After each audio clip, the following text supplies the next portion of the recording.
suffocate!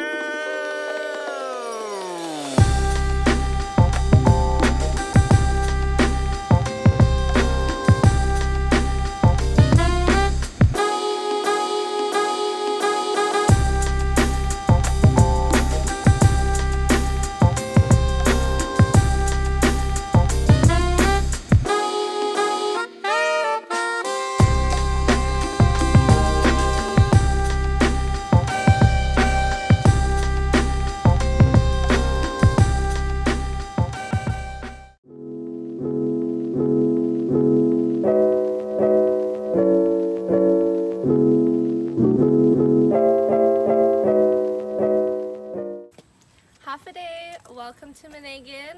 I am Giovanna Blas. So here we are at the Manangan Monument. Where we stand is in the valley area located between Zonia and Talafofo. This is the monument located right next to the Ilig River, which empties out to the Pacific Ocean. In this area, this is the exact area where they held the largest concentration camps. This monument honors the war survivors and the victims. This area,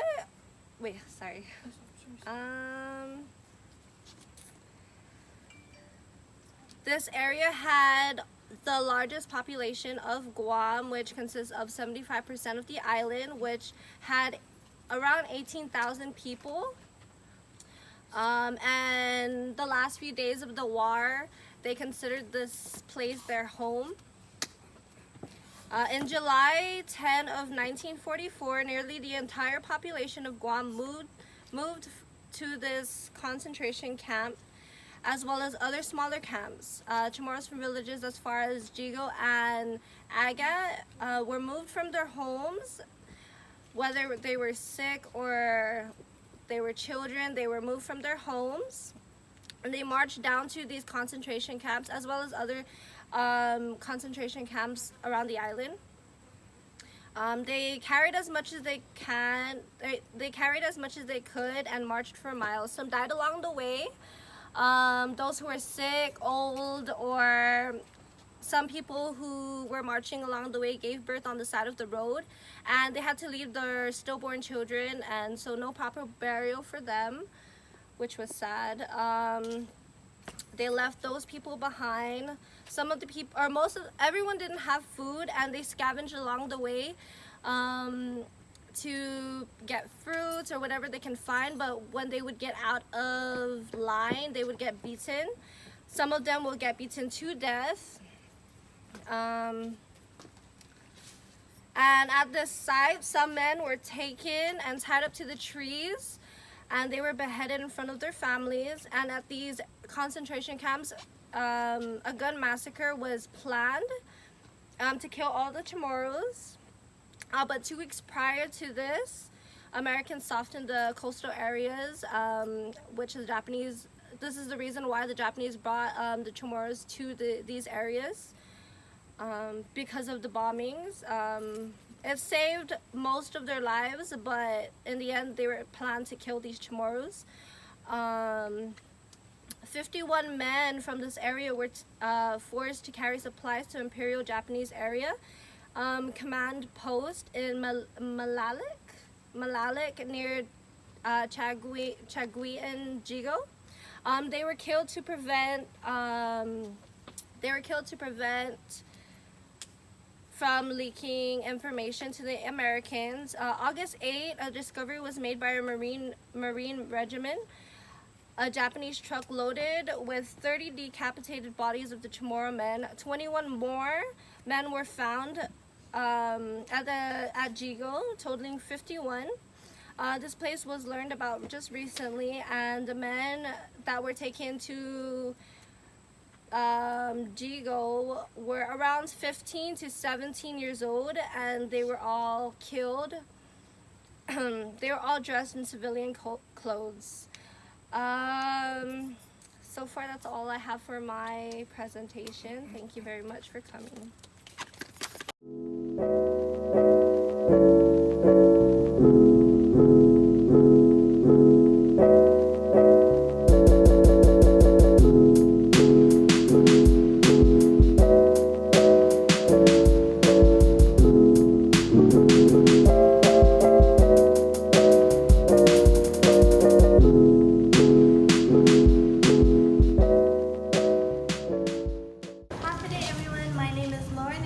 talking about Sergeant Yokoi today.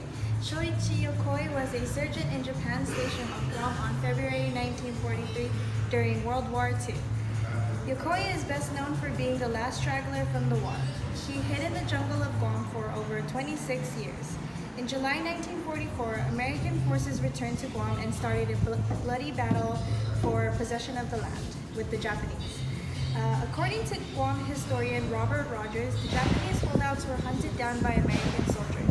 Yokoi was the last straggler and was found on January 24, 1972, 26 years after the official end of World War II. Yokoi, already 57 years old at that time, when captured, he feared his life was in danger and asked the Chamorro men to kill him right there, when he was found. But instead, they fed him food and brought them to the mayor's office. He identified himself as an army surgeon and also pointed out the clothes he made out of fibers woven together. Yokoi's remarkable story of hiding in Guam so many years after World War II ended demonstrates a man's resourcefulness and will to survive. Yokoi took 3 months to construct his cave. The interior was 3 feet high, 9 feet long, and about 7 feet underground. He even constructed an indoor toilet. The cave was supported by strong bamboo canes. He constructed an indoor toilet with They tried to protect Yokoi's cave, but it collapsed. So they built a replica along with a shrine and memorials for the last 3 stragglers. Some of his belongings are seen in this museum. At the entrance of the Talafofo Falls Resort Park. Thank you.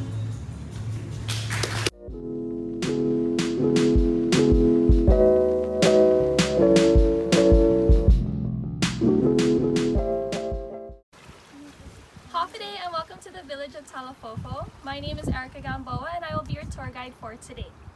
We are now currently standing on the grounds of Talafofo Bay. First and foremost, restrooms.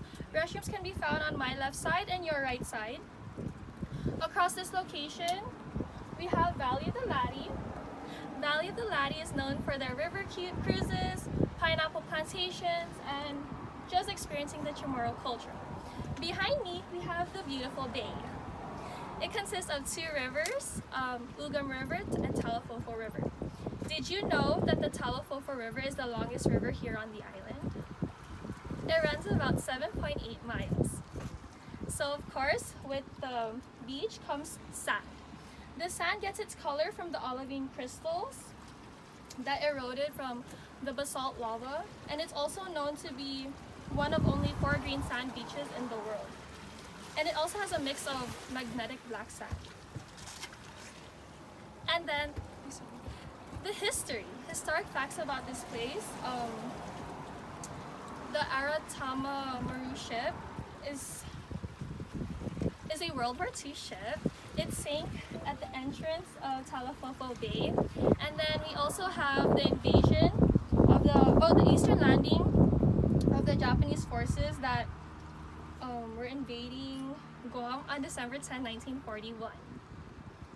Their detachment was supposed to land in Ilig Bay, but they ended up here. But don't worry, they found their way. Yes, so this spot is known to be the surfer spot. You can surf, skim, and even fish. Fish, yes, definitely fish. And then, with the fishing, yes. This spot is, I believe, all sorts of types. And then, yes. Oh, this spot is also family friendly, so you can have small get-togethers, family parties, small barbecues, and then if you're not here for any of those reasons, you can definitely enjoy the view, take some pictures, and just relax in our newly built cabana made by Michael Janaru. Thank you so much for listening and enjoy the rest of your tour. Good job.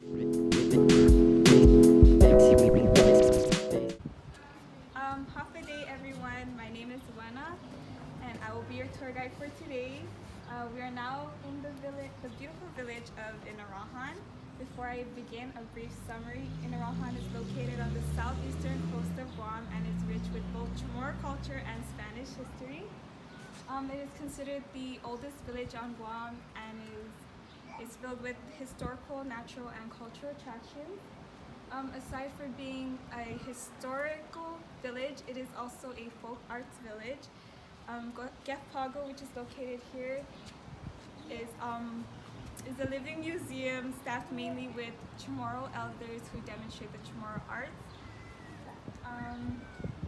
Inarajan was listed in the National Register of Historic Places in 1977. The church here that we passed, St. Joseph Church, was named after the village's patron saint, St. Joseph, also known as San Jose. According to oral tradition, there is a big statue of St. Joseph. It was supposed to be transported to Umatic, but due to a storm, it landed here in Inarajan. The church was rebuilt in 1949, and the Father Vaza Duenas was buried there.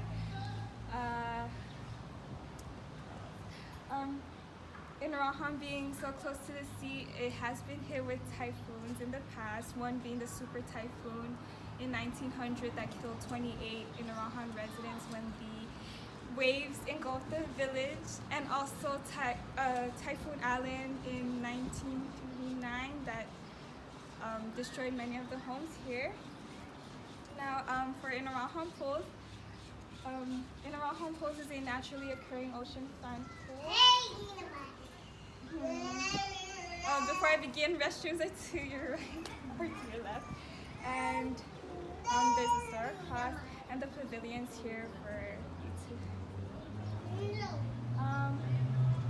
Ocean waves can reach about 6 feet high, but it's only about waist deep, but it gets deeper as you go in.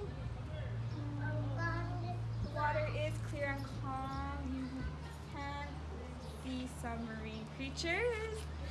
And that's all. Thank you. Thank you.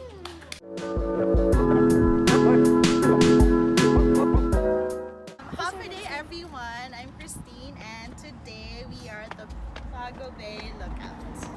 Overlook.